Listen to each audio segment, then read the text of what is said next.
Hi,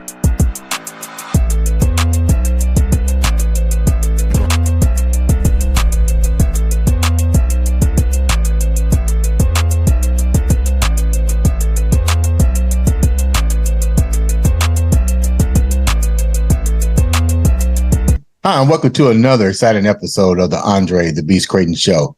Today is another interesting story. Imagine living in another country, then having to relocate to another country, losing everything, going through different stages of mental illness, trying to raise a family, I guess trying to be human.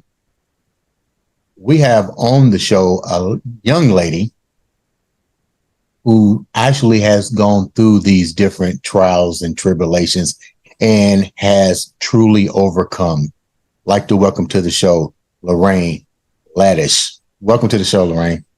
Thank you. Thank you so much. Let's get right down to it. Your story was definitely one that I know individuals, especially women, can resonate to. Tell the viewers a little bit about Lorraine Ladish. So I've always worked for myself. I'm bilingual and bicultural. My mother's from the United States. My dad's from Spain. I was born in Spain. And somehow first of all, I couldn't finish college because I had a severe eating disorder, which messed with my mental health as well. And I had bouts of depression so big that some of them landed me in the ER with nervous breakdown. That was not fun. I was really young. I started at 17. And so I couldn't finish college for that reason, although I really wanted to. And I found myself thinking that I was kind of a failure because I didn't really know what to do in life.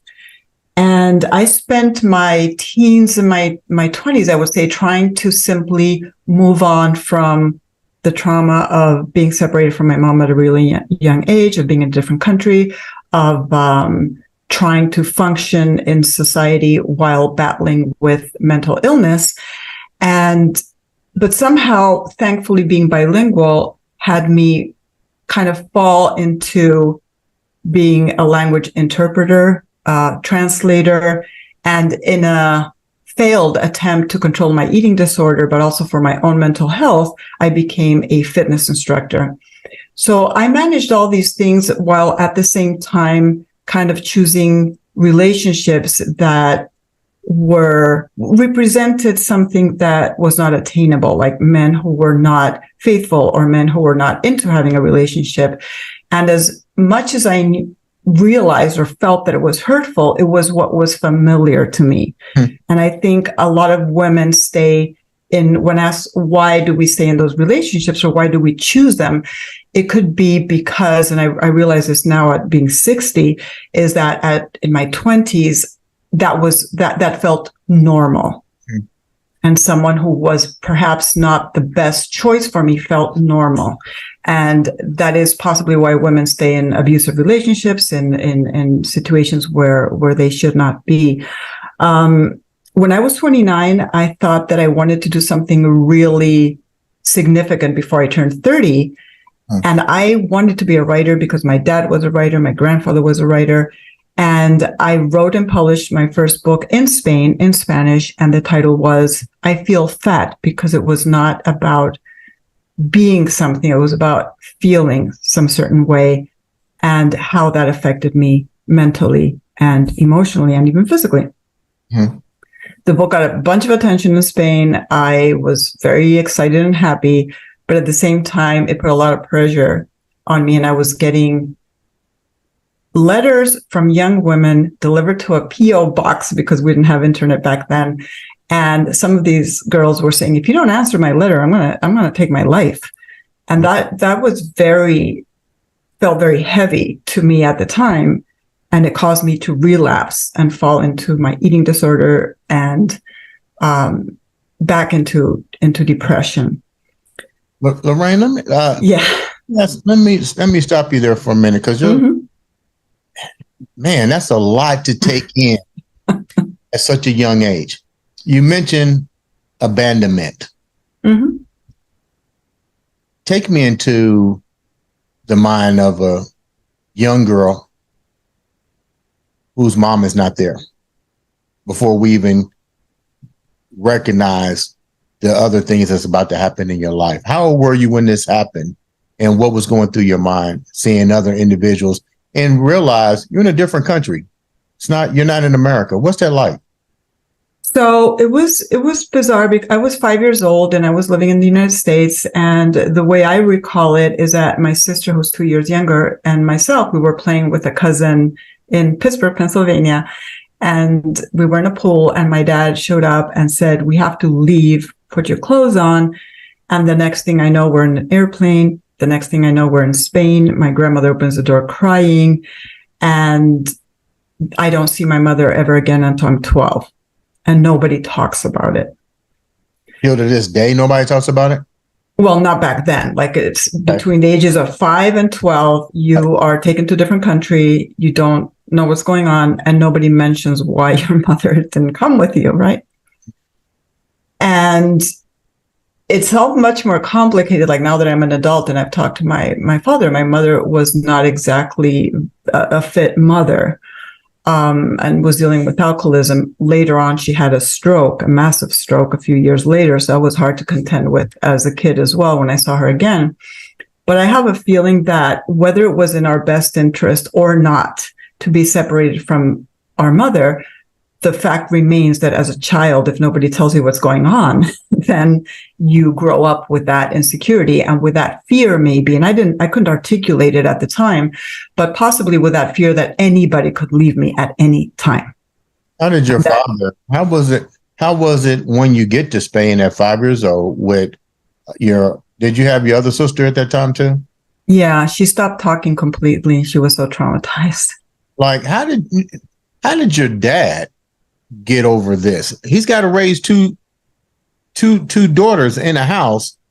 He's not sharing with you what's going on because, let's just put it the way it is, it's in the best interest of the child, whether we see it or not, or however they want to use the lingo, that's how they say it. But you still was dealing with stuff, but he still got to carry on, but he carried on in silence. What was your father like at that time? What did you see in your father? Well, he was very young. Of course, I didn't think so. He was 20 some.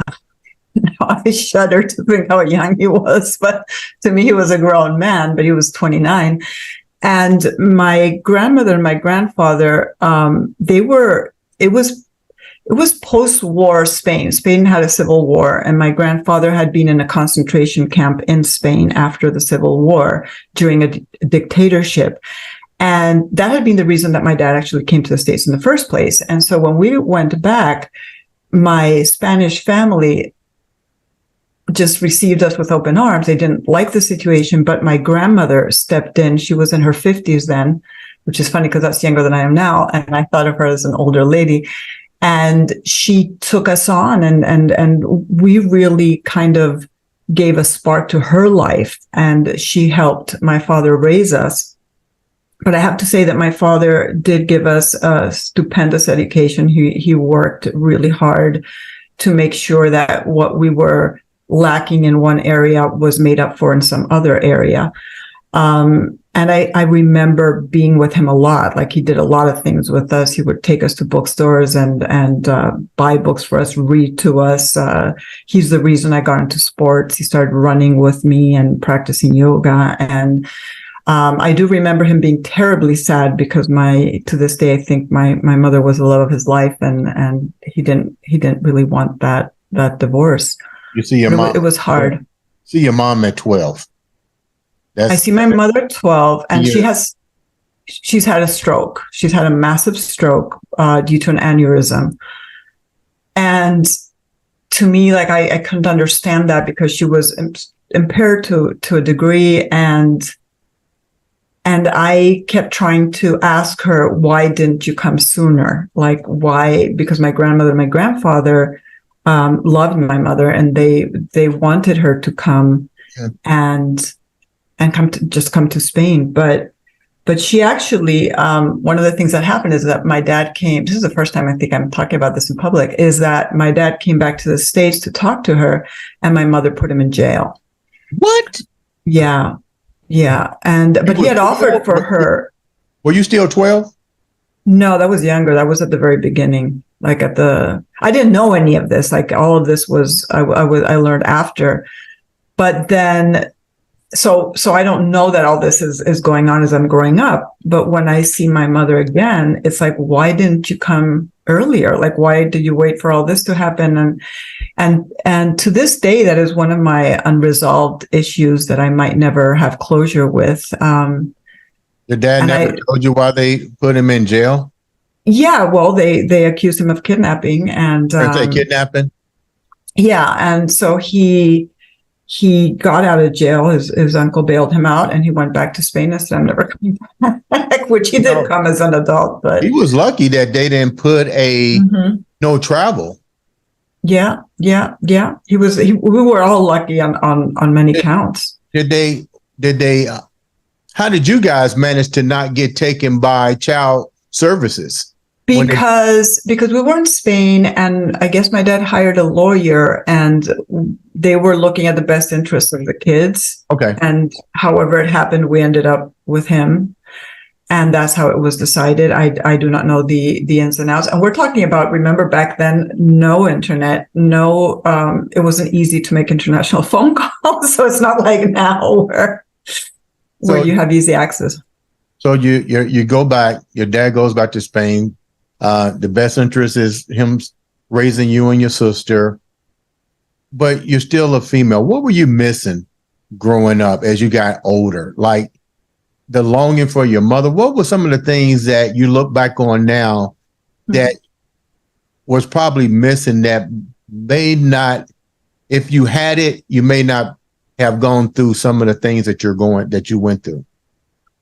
Well, I think like one thing that not growing up with a mother gave me was trying to be the best mother possible. I don't know that I achieved that, but I was a much more mindful mother than my parents could ever dream of being.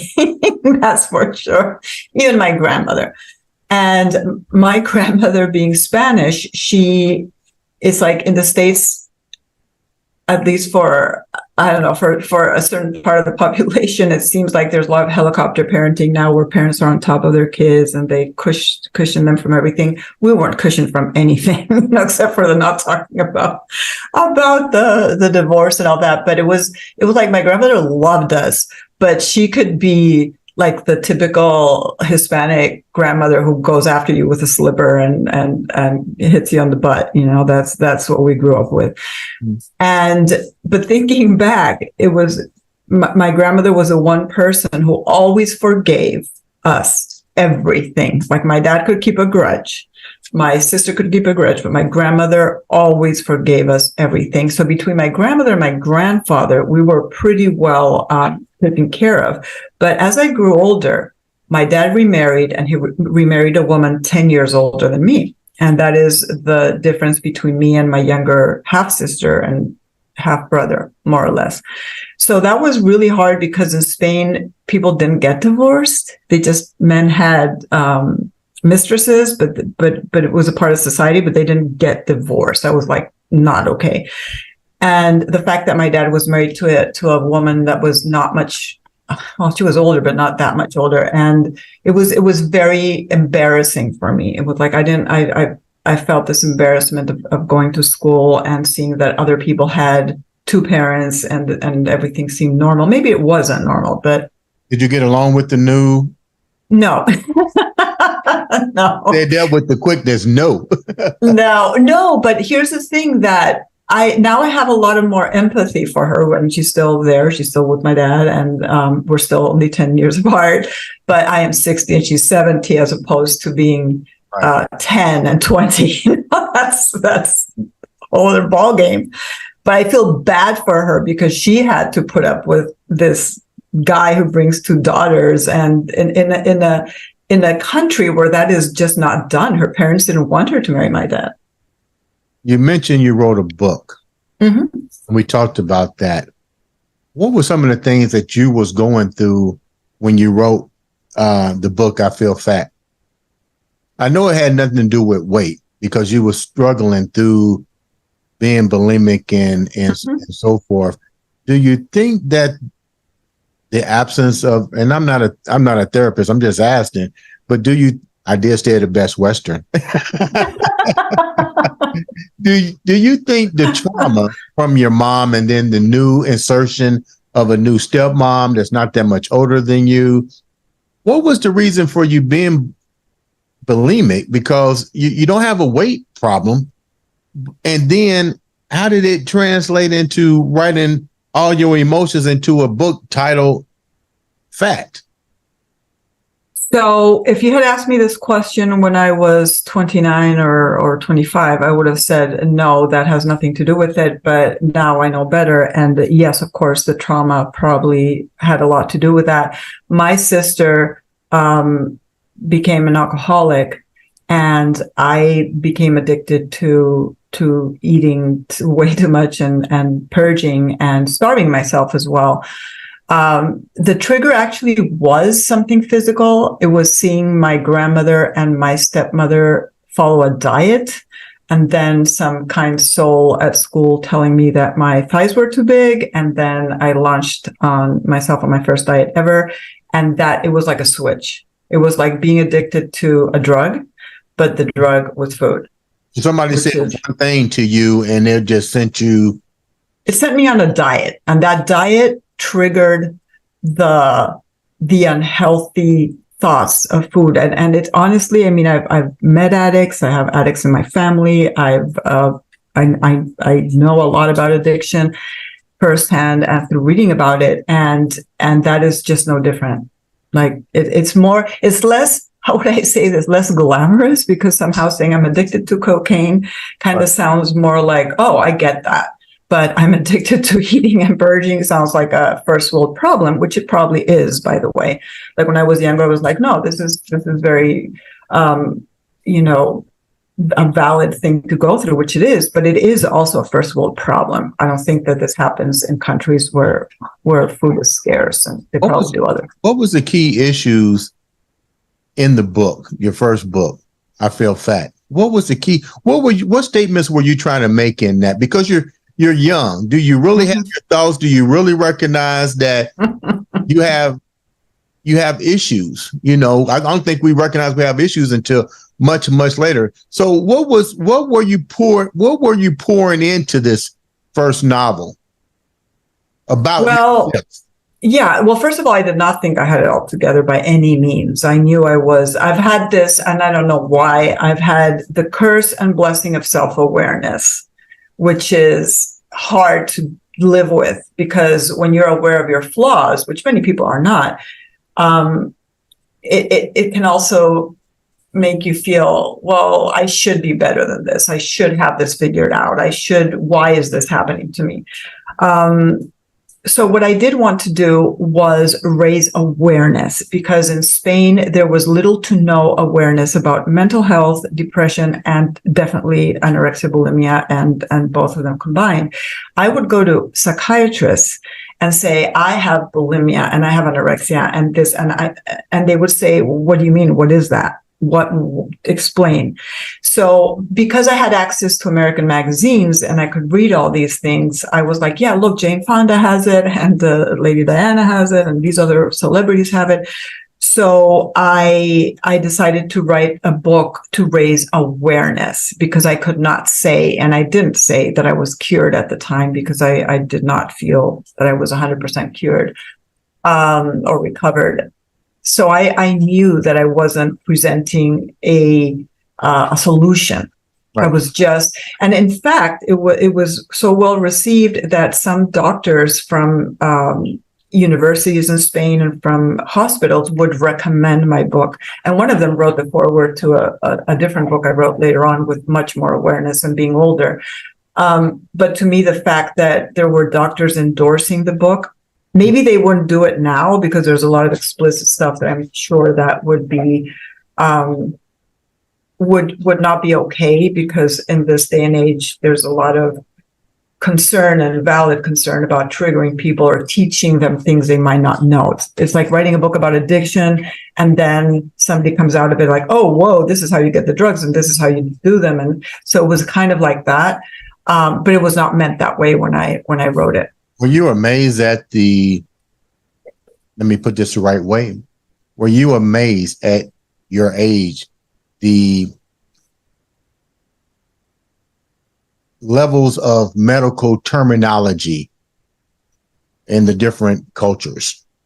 Because you said they had no idea what you were talking about.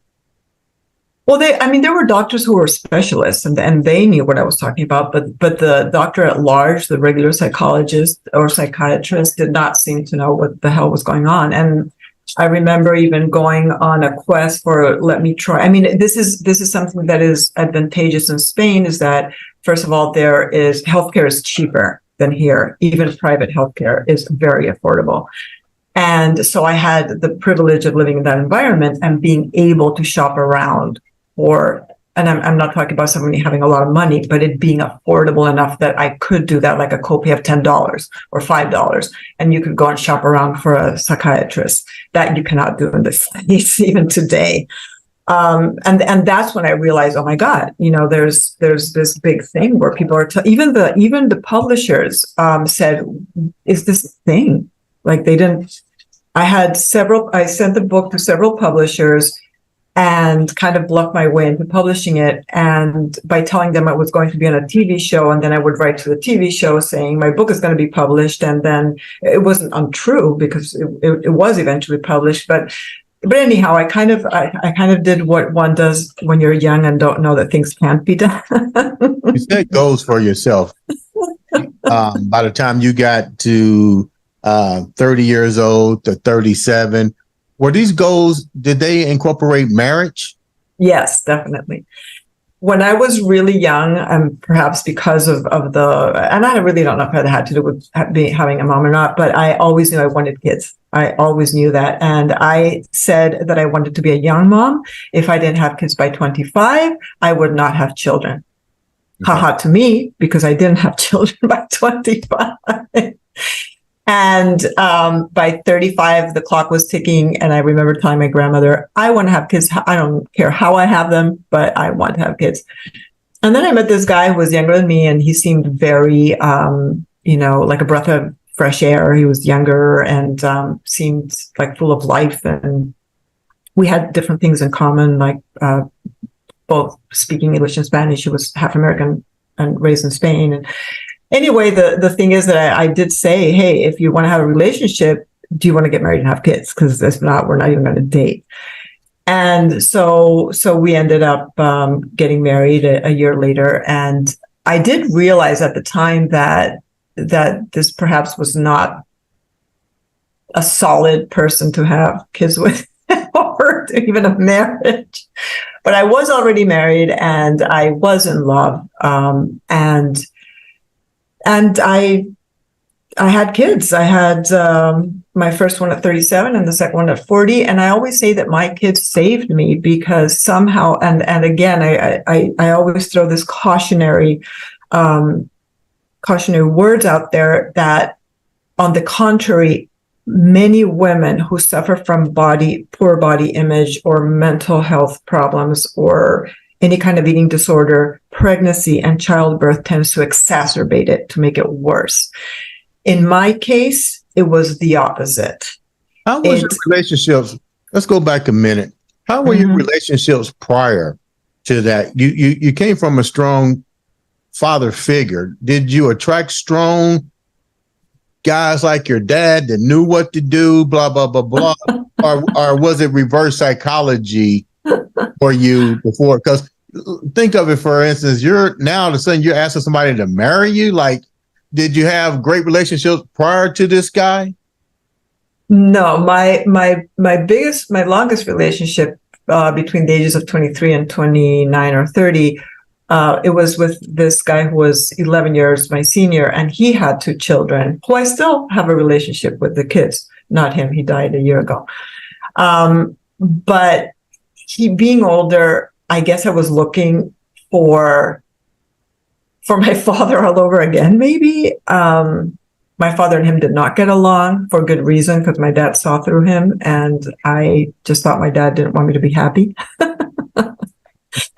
But did your dad see through him that you didn't see? Oh my God, he said he was a grifter. He didn't say it like that, but he was like, this guy's a grifter. He's gonna just, take advantage of you. And in a way he did, but in a way he was a TV producer, and he opened opportunities to me in the way of working behind the scenes and production, and doing things that I was capable of doing, and I had the skills, but he opened the door for me to do certain things, and then I ran with it.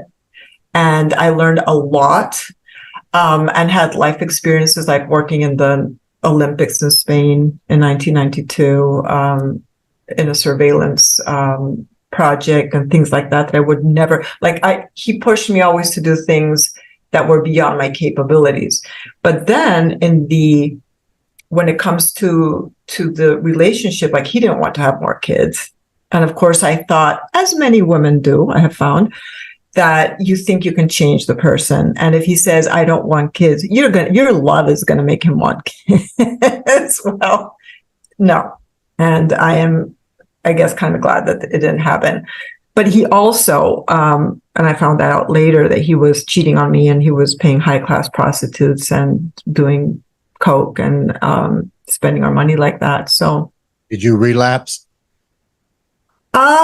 Probably. I don't have a clear idea. I was probably still muddled with. I do know that when we weren't together, even though it was not a harmonious relationship, I felt that feeling of abandonment all over again. This is not in a good relationship, but now that I'm not in it, I want it, because I'm accustomed to that. It's familiar. So it took me a year or so of seeing therapists, of being taking heavy medication just to get out of bed in the morning. How do you move forward with the other guy? What did he bring to your life? You disassociate with this one. Evidently, you think you're better to some degree, because you go to therapy. Let me rephrase it. With the guy that you asked to marry. Well, I didn't ask him to marry. I just said, would you? When the time is right. Those were my goals. It's like getting a business partner, and then the business partner doesn't want to have business. Well, then you can't have a business partner, right? So it was the same. Familiarity come back into play again? Excuse me? Did the word familiarity come back with this guy? Probably, because there was conflict, and I was used to growing up with conflict. And when you grow up in a lot of families have conflict. I know this is not and worse conflict that I could ever have imagined, but we also have to keep in mind that things are subjective to the person. Just because someone had it worse than I did, or worse than somebody else, we can't minimize our own trauma or feelings that we went through. Right. And for me, growing up with high conflict, that was the norm. So the fact that, for example, my now ex-husband, would go out at 10 and say, I'll be back at 11, and show up at 7 in. To me, it was the conflict that created was familiar. Maybe not what was going on, but the feelings. So, but at that time, when I became pregnant with my kids and then had the kids, there was something else at stake. It wasn't just me. I could take things that even though intellectually I knew they weren't right, but emotionally I was putting up with them. But when I had children, I was like, I don't want my children to see this. I don't want them to think it's normal, and I don't want this for them. And so, how do you get out of that situation? Well, I did something that I do recommend to any woman who ever considers divorce or separation, which is to try everything, so that if and when you leave, you have no regrets. and trying everything. Not everybody can do it again, because I have to Right. state What is that. your ideal of trying everything? The viewers be like, what are you talking about? Okay, so if you had access to which I didn't have that much at the time, but if you had access to, well, first of all, friends, like telling your friends, I'm going through this, what do you think? Trying therapy. Not everyone has access to therapy. In fact, at the time that I was doing therapy with my ex-husband, I think we were already suffering from the fact that he had lost his job and we didn't have an income. And so we had this person who said, it's okay, you'll pay me later on. So we were racking up this debt. I don't recommend that, obviously. But if you can, and this is not available for everyone, is do therapy. Try different things. I tried a trial separation. I did a seminar that I had no business doing because we couldn't afford it, like a self-help thing. And they kind of conned us into, oh, you don't have any money, that's fine. Just do, we'll give one of you a scholarship. And they let me charge it on my credit card that I was maxing out. But I really did feel that I gave it, like, for 3 years at least, of very intensely trying to make it work. But nothing was happening on the other side. Like, I'm trying, let's change this and let's change that, but nothing is actually changing. And then I was like, I can't do this anymore. I'm 45 or 44. My kids are young. It was the housing bubble that hit really hard in Florida, where I was living and I'm living now. My ex lost his job because of that. 2008. I lost all my gigs, every single one of them. People were getting laid off from journalism, which was my field. My ex, he was in housing. He was in a luxury home building company. He was laid off. We had no income. We had gone through our savings.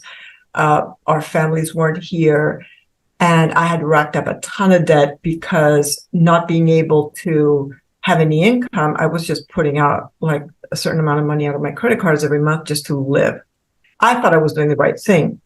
It came back to bite me when I had to file for personal bankruptcy later on, which was for me harder psychologically than the divorce. But at the time, I thought I was doing something good for my kids. And when I walked away from my husband, then I just thought, I can't do this anymore. And it was amicable in the sense that I didn't yell. I was calm. He didn't, it was all like, well, we've been trying this for all this time, but nothing is changing. I have nothing left to lose, like nothing. I had nothing, literally, but a pile of debt. And so I, with a little help from my family, not very much because they're not, I don't come from rich parents or anything, but they gave me a little bit of my grandmother's pension, and my sister would send me a little money, but my sister's a teacher. It's not like, I'm not talking about, I have this, wealthy relatives. And so they helped here and there. And the school put me on the charity list for Christmas. A friend suggested that I apply for food stamps for my kids because my daughter had been mentioning to a neighbor, we moved into a little apartment, and she told the neighbor that there was never any food in the house. So the nice Hungarian lady would take my kids to dinner and have them over. And when my friend said, why don't you apply for food stamps? I didn't even know that existed. I didn't know what it was. And I was like, wait, but that's for poor people. And then I thought, wait a minute, I didn't have internet. I would piggyback off the neighbor's internet so that I could have access. And I was like, wait a minute, I'm poor. I don't know where I'm going to get the money to pay the rent next month. And we don't have food. And so I applied and I got the food stamps for the kids only. I didn't ask for them for me. But my ex-husband had nothing at the moment. And he couldn't really give anything. It was really hard because on the outside, why didn't you go after him with the legal system and make him pay child support, make him get a job? Well, he did get a job, and he got the best job he ever had after that and kept it for 10 years. But the problem, here's the issue. Like I pulled myself out of that situation in under a year. And the reason I didn't want to do anything legally against him was because I knew that the conflict that would create between us and for my children would be so bad that it wasn't worth it. Yeah, it's not always worth it to go that route. And I chose not to. How were you still in? How deep were you still in your dark space, your own self? So I think like I was in a dark space, but it was the first time I was in a dark space as a mother. Right. And that made all the difference. What made it the difference? Because I had to be there for someone else. I had to feed those kids. I had to be there for them. I had to show them that life was fun and that we could do things even though we had no money. And when they were with their dad, I would cry and do all of the things I needed to do by myself. And then when they came home to me, we would do free stuff. Like we would go to the park and I would go running, or we would draw. We went to the library. I became super creative. We went to the free movies whenever there were free movies. And the kids remember that time as one of the happiest times in their life. And to me, I was thinking, wow, if I was able to create that for them, when in reality, I had less than nothing. Right. And they knew, they knew that there were things missing and that I couldn't always, like, I had to be careful where I drove, and the gas was super expensive back then. And so they knew certain things, but I didn't want to dump it all on them. Mm-hmm. So I tried to be cheerful and again, create happy moments with them. And then there were so many people who helped us. So many people. There was a woman who was a school teacher, and she knew that I had sold my family's jewelry. Like, I will never wear gold ever in my life again. I had to sell. I didn't own a lot of gold. I didn't have a lot of stuff, but I had enough heirlooms from my family that I could sell them to pay the rent. Mm. And that was something really, really.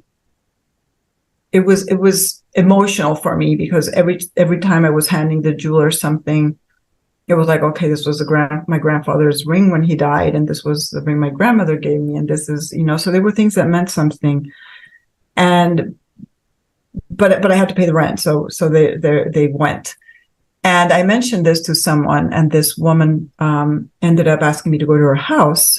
She was a Hispanic teacher. We spoke in Spanish, and she said, please come, I have something for you. And she gave me 2 sets of rings, her engagement and wedding ring of 2 failed marriages, and said, this is for you. I've been keeping it for someone. Sell it and do whatever you need to do to feed your girls. How do you overcome now? You're now a woman, mature woman. You've gone through all these different phases. How do you find yourself through the midst of all this? When is that one particular moment of your life that it all come together and you say, I finally figured out the pieces, I'm happy again? I was 50 years old 10 years ago, and I had been dating this guy who was also broken, and he was also a single dad with a young son. So he almost had foreclosure on his house. So it wasn't like, we both met through a common friend, and we both worked in, similar industries. He was a photographer then, and now he's a writer, and I was a writer, and now I'm doing video, But he was like me, a dreamer and a believer that knew things had to be possible. Like, he came out of a crummy marriage. It was hard. There was abuse on the other end. And, we were very honest with each other, and we met each other at the absolute worst of our lives. We were not, we weren't a catch, either of us, in the traditional sense of, oh, we had money, or we had a job, or we had a bunch of nothing. But it was like, wow, like I had made a list of because before I knew what I didn't want, like I don't want a guy who doesn't want kids. I don't want a guy who's a drinker. I don't want a guy who's like this. But then what I had never done is make a list of what I did want in a guy, because I did always want a family. Like I know there are women who don't want a family. My sister's one of them, it doesn't, which is fine. But I did know that I wanted a family. And I ended up getting a family, but it wasn't the one that I had dreamed of. It just happened differently. So it ended up being a blended family. And so our kids got along really well. We were, we didn't want to introduce the other person to someone if we weren't going to, if we didn't think that was going to happen. We've been together for 14 years now. And so at 50, I felt that I was in the best shape mentally, emotionally, physically, and professionally. Because I had gotten out of all the poverty and all that and turned my writing career. I took it online. Somehow it's more complex than that, but helped by other people. I will never say I'm self-made. I've been helped by many people. And I just felt I had launched my website Viva 50 for women or men, but mostly I think women are the readers, in English and in Spanish, because those are my two languages. And I just felt, wow, my best days are not behind me. I could never have thought, and I don't think I'm super stable but the level of emotional stability, of mental clarity, of joy for life,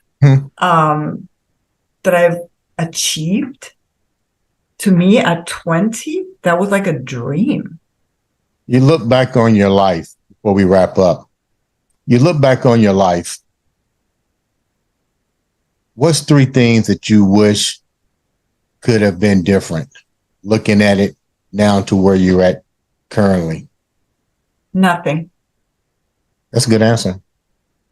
Because as much as I'd love to say I would change this or I would change that, we all know that there's no sight like hindsight, and that I would not be the person I am. I wouldn't be with the partner I'm with. I wouldn't have the children I have. I wouldn't have the work I have. I wouldn't be talking to you.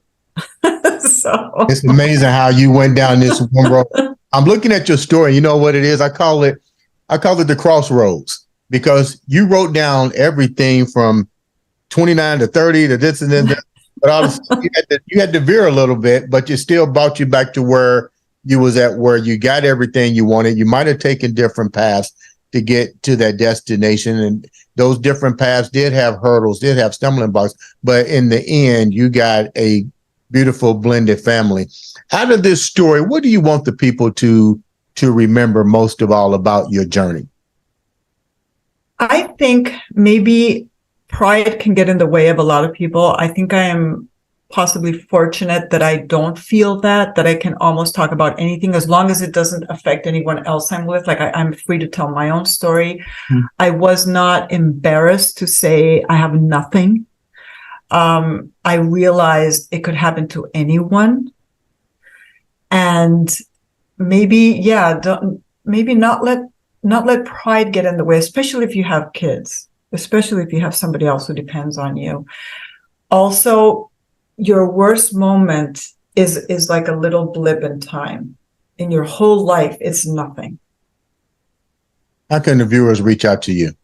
You got your own business, you're doing things. How can the viewers contact you and listen to more of your beautiful story? Thank you so much. Googling me, Lorraine Ladish. That's it. Lorraine, leave the viewers with something that only Lorraine Lavish can leave the viewers with. Oh, gee, that's so hard. Oh, goodness, I don't know.